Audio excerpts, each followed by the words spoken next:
I'm Emily and welcome once again to my channel. Today I'm going to be watching episode 34 of Word of Honor. Yes, I forgot for a moment.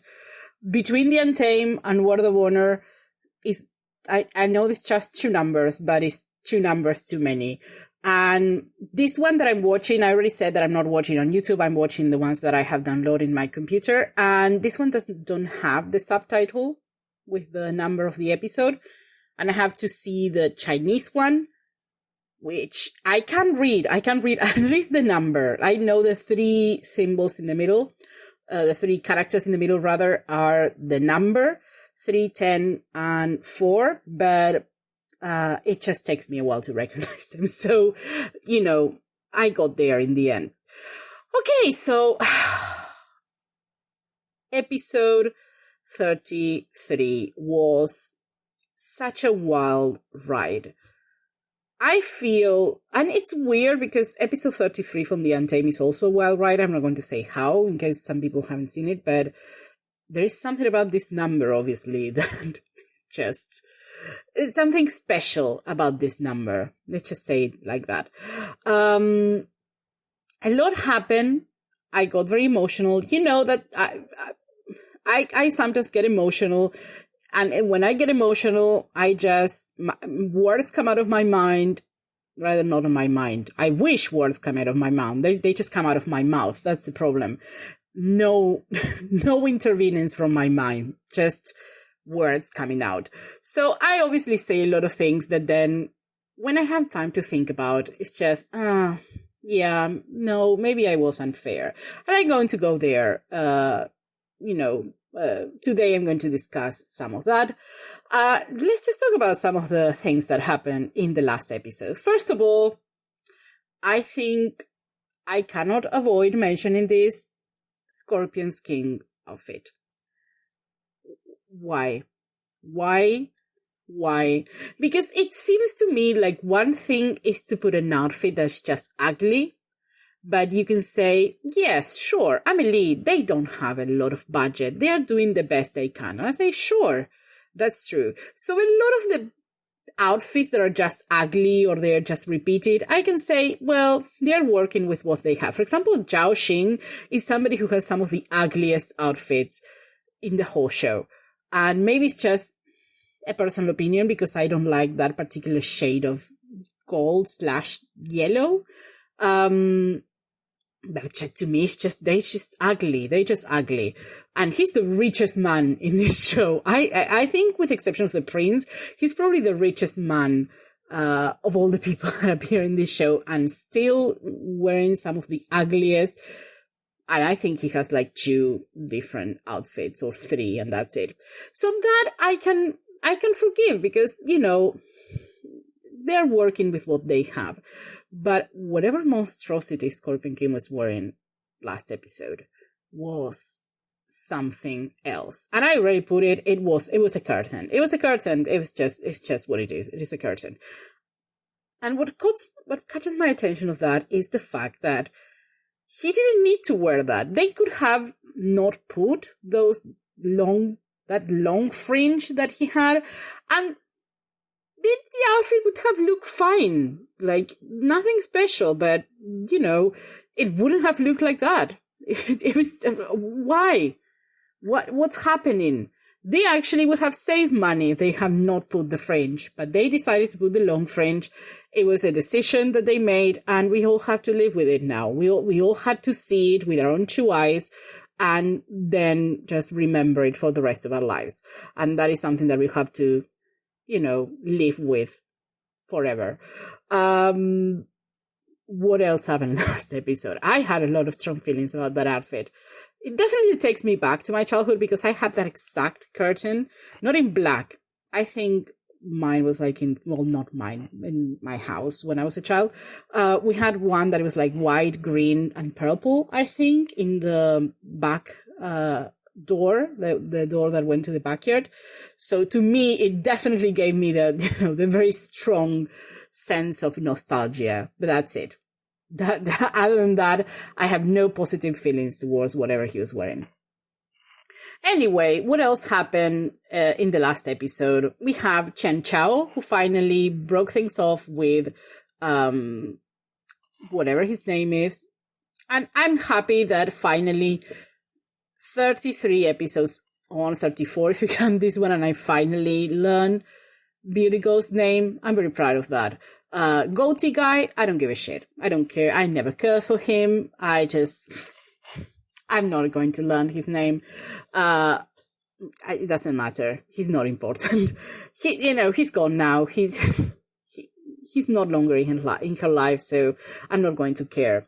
But she finally decided to break things off, and she did it. I mean, I think this is very interesting parallelism between Chen Chao and Scorpion King, and I think not only in the sense that they're parallels, but also in how they deviate from one another in the path they take. I feel like, Chen Chao tested him and he failed, let's say. And she decided, you know what, I'm going to break off with this guy. This is it. And that is already an interesting decision, considering that everybody in the Ghost Valley are supposed to take this water of Lady liquid thing that makes them forget the thing that they are most obsessed with.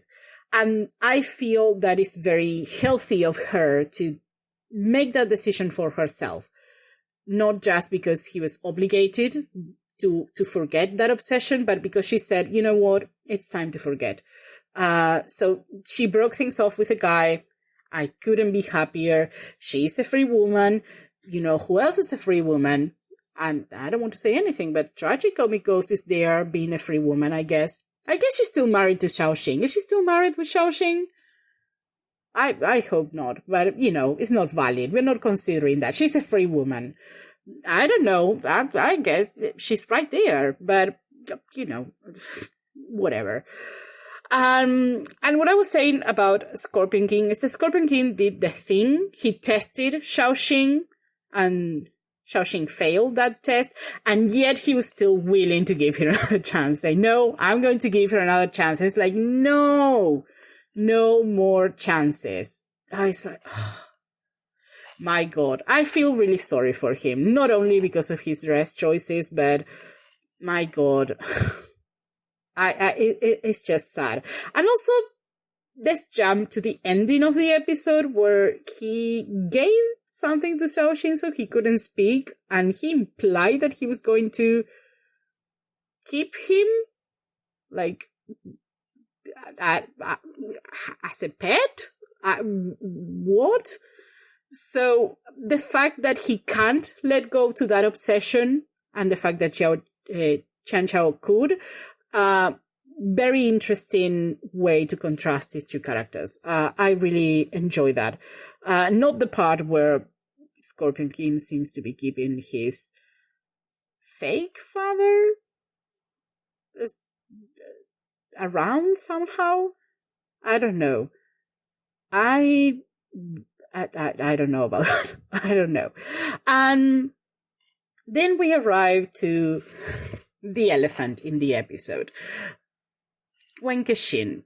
I had a lot of things to say to Wen Kexin in the last episode, and I would like to offer a sort of apology to him, who is also, fictional character, but doesn't matter.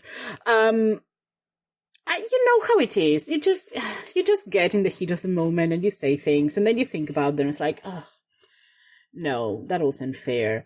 There are some things that still I'm not too convinced about. One of them is the fact that he never told Shou Sushu about the plan. I find that very strange. There were some people explained some things to me in the comments. I'm still not sure. Like, I still haven't found an explanation that completely satisfies me. I think obviously everybody can have their own explanations.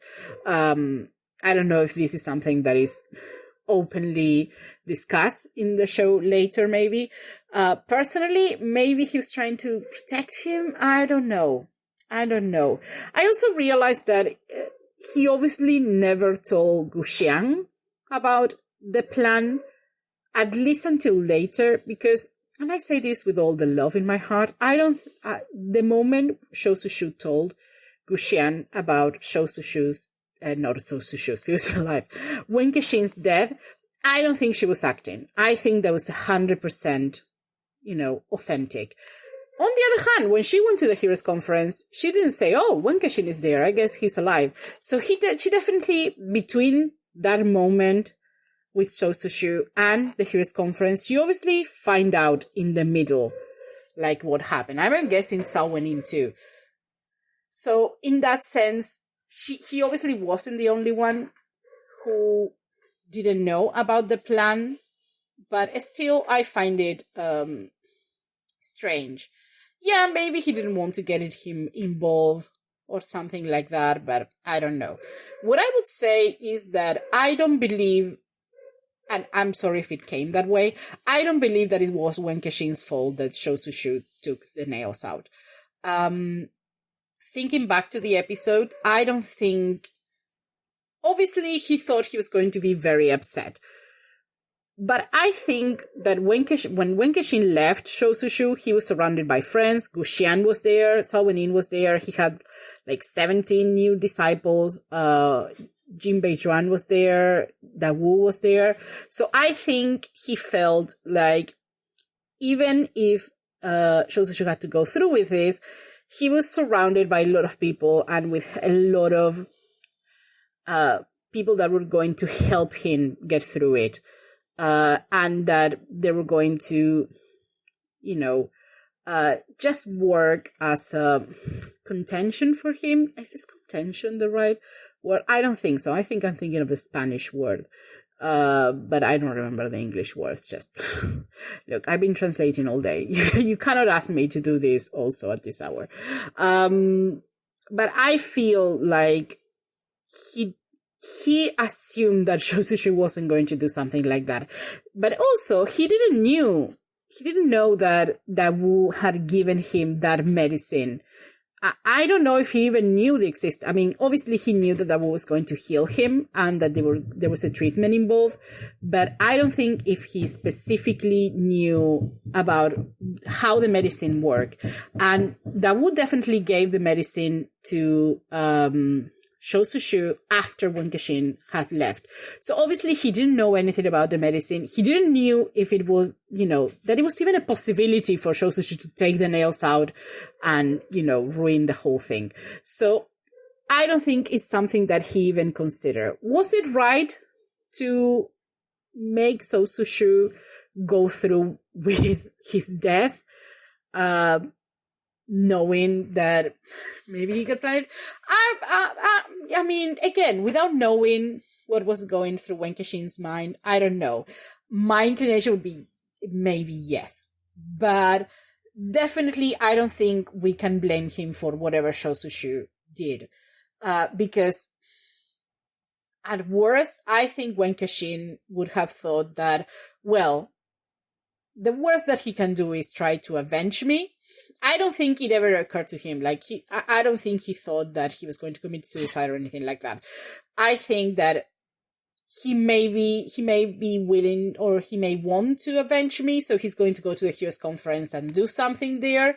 But I don't think it occurred to him that, there were other possibilities available that he didn't know about. So in that sense, I don't blame Wen Kexin at all.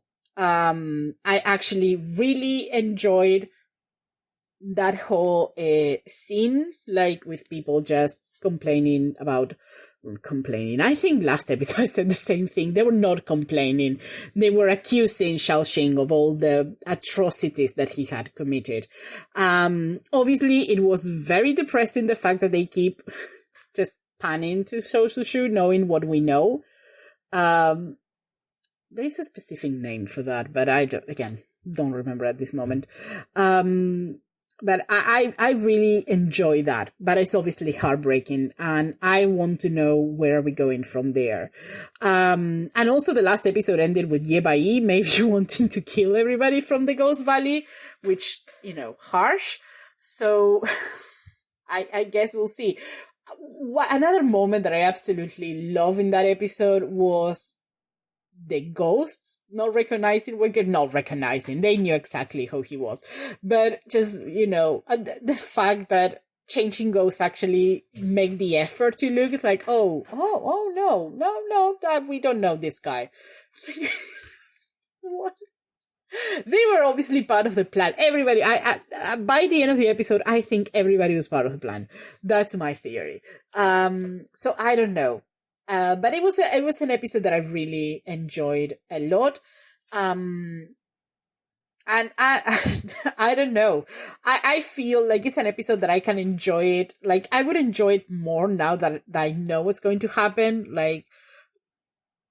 Like I already know that Wenkashin is going to come back, because I feel like the shock of seeing Wenkashin is definitely something that distracts me from a lot of things that were happening in the episode. So I don't know. I look forward to finishing the show and maybe going back to the beginning and watch things again, and go back to the episode and maybe see what else I missed. Another detail that I really enjoy about the episode is the fact that when Shaoxing fell, like when he was defeated, the fact that Scorpion King was actually crying, and Shen Shen also looked very sad. And I think it shows that sometimes people are pieces of shit, but they were obviously Shaoxing was a big part of Shen Shen's life, and for most of that life, he didn't realize that he was a piece of shit. So that there's still a part of him that can be sad for him, I think that is very sweet. And one of the most ridiculous things that I heard in the last episode was Shaoxing trying to say that like Shen Shen was some kind of spy mastermind. What? Oh, I love that. I really like Shen Shen. And I'm really happy he got to be part of this plan. I'm really happy that he got to feel included. I love Gao Shilian. I look at her name and then I forgot about it. Love her. I love the fact that, despite being, I think she's probably one of the few characters in the show that are not like martial artists. Correct me if I'm wrong, but I think she's probably the only character that we have in the show that is not a martial artist. Maybe I'm forgetting someone. The fact that she was able to show strength in a different way, I loved it. I don't know. I really enjoy the last episode, and I think there is a lot to talk about. But I'm not going to talk. Oh, holy shit. I talked for 18 minutes. I'm so sorry. It is what it is. So let's just go to the episode. I'm so sorry. So I'm not watching on YouTube. I'm watching in this place. You can see the website where apparently this is downloaded from, although it's not from where I downloaded. But I guess you can check them out and to see if you can download things there. I don't know. This is not where I downloaded, so I can guarantee anything. Okay, so let's just go to the episode right now.